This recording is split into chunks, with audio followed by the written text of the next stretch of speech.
अधिक मासातच आणि फक्त आपल्या आईचीच ओटी विवाहित मुलीनं भरावी, कारण मुलीच्या आईनं सर्वात मोठं असं दान कन्यादान करून खूप मोठा त्याग केलेला असतो.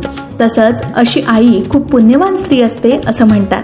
तेव्हा अधिक मासात आईच्या या सर्वोच्च त्यागाबद्दल कृतज्ञता व्यक्त करण्यासाठी आणि पुढचा जन्म त्याच आईच्या पोटी व्हावा अशीही त्यामागची भावना असते. तसेच अधिक मासामध्ये अशा पुण्यवान स्त्रीचं पूजन करून थोडं अधिक पुण्य मिळवण्यासाठी फक्त अधिक मासातच आईची साडी आणि खणा नारळानं ओटी भरावी अशी मान्यता आहे. आई माऊलीची माया,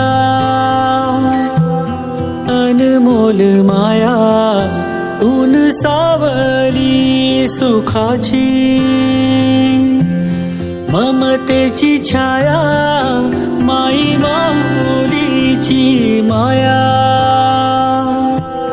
अनमोल माया, ऊन सावली सुखाची,